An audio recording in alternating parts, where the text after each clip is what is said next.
Work visa કૌભાંડના આરોપી પિતા પુત્ર પ્રયાગરાજથી ઝડપાયા. 80 લાખથી વધુની મત્તા જપ્ત. સિકંદર લોઢા અને સમન લોઢા બંને 7 દિવસના રિમાન્ડ પર.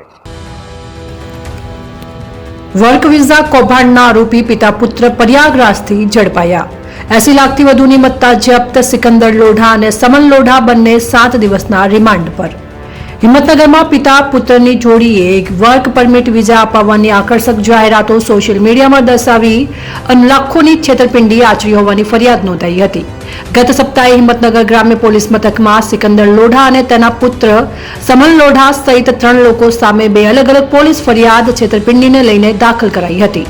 આ સાથે જ સાબરકાંઠા પોલીસ દ્વારા એક SITની રચના કરવામાં આવી હતી. દેશભરના અનેક રાજ્યોમાંથી લોકો હિંમતનગરમાં પોલીસ મથકે એકઠા થઈને ન્યાયની માંગ કરતા SITની રચના કરવામાં આવી હતી. હિંમતનગર DYSP અતુલ પટેલની આગેવાનીમાં રચના કરવામાં આવેલી SIT દ્વારા તપાસ હાથ ધરવામાં આવતા કૌભાંડ આચરનારા પિતા પુત્રની ધરપકડ કરવા માટે સતત શોધખોળ કરવામાં આવી હતી.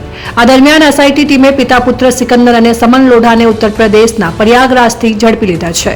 સિકંદર લોઢા અને સમન લોઢાએ કાશ્મીર, ઉત્તર પ્રદેશ, મધ્યપ્રદેશ, પશ્ચિમ બંગાળ, રાજસ્થાન, મહારાષ્ટ્ર સહિત અનેક રાજ્યોના લોકોને પોતાની છેતરપિંડીનો શિકાર બનાવ્યા છે. અનેક લોકો પાસેથી લાખો રૂપિયા વિઝા પરમિટ માટેની રકમને બહાને એડવાન્સ લઈ લીધા હતા.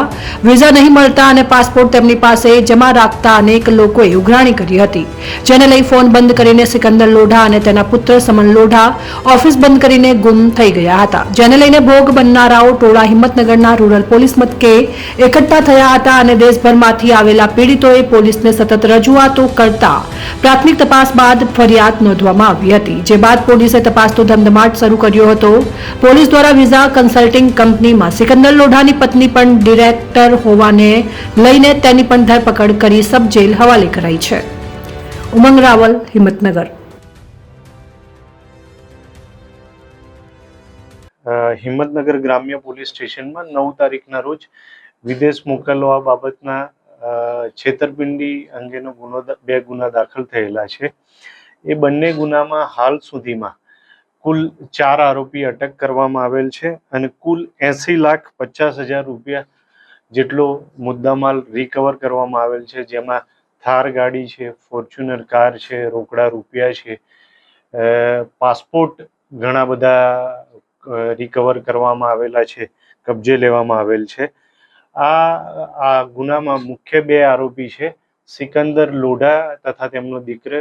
એ બંનેને પ્રયાગરાજથી મળી આવતા ધરપકડ કરવામાં આવેલ છે અને 25 તારીખ સુધીના એ બંનેના રિમાન્ડ નામદાર કોર્ટમાંથી મેળવવામાં આવેલ છે. અગાઉ એક આરોપી હસીબને અટક કરવામાં આવેલો અને અત્યારે હાલ આ કંપનીમાં ડિરેક્ટર તરીકે સિકંદર લોઢાની પત્ની પણ સામેલ હોય, એનો પણ રોલ હોય, તેને પણ અટક કરવામાં આવેલ છે. કેટલા ભોગ બનનારના નિવેદનો લેવામાં આવે છે? હાલ સુધી બંને ફરિયાદમાં લગભગ 40 થી 50 લોકો કે જે આ કામ માટે કામ સોંપેલું તેઓના નિવેદન મેળવવામાં આવેલ છે.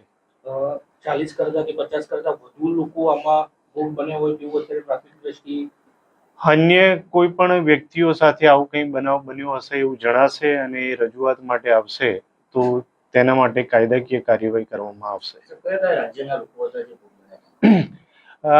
આમાં ગુજરાત, ઉત્તર પ્રદેશ, રાજસ્થાન, અસમ, બિહાર એમ જુદા જુદા રાજ્યોના લોકો ભોગ બનેલ છે. ખાસ મોરસ ઓપરેન્ડી શું હતી સાહેબ આ લોકોની, જે લોભામણી જાહેરાતો કેવી રીતે આપતા? અત્યાર સુધી જેટલા પણ ફરિયાદી અને સાક્ષી આવેલા છે એમની પૂછપરછ કરતા એટલું જાણવા મળેલ છે કે તે લોકો સાથે એક કોન્ટ્રાક્ટ કરવામાં આવતો હતો અને એમને કહેવામાં આવતું હતું કે તમને બિઝનેસ વિઝા આધારે માટે મેળવી આપી લક્ઝમબર્ગ, રશિયા વગેરે દેશોમાં મોકલવામાં આવશે. એટલે ઘણાના કામ થયા નથી, પૈસા લીધા છે અને ઘણાને વ્યાપાર વિઝાના બદલે વિઝિટર વિઝા કરવામાં આવેલા છે. કેટલાથી કેટલા રૂપિયા સુધીનો અત્યારે હાલ જુદા જુદા જે ફરિયાદીને શાહેદ આવ્યા છે એમના પાસેથી જાણવા મળ્યા મુજબ કોઈ પાસેથી 2 લાખ રૂપિયા, કોઈ પાસેથી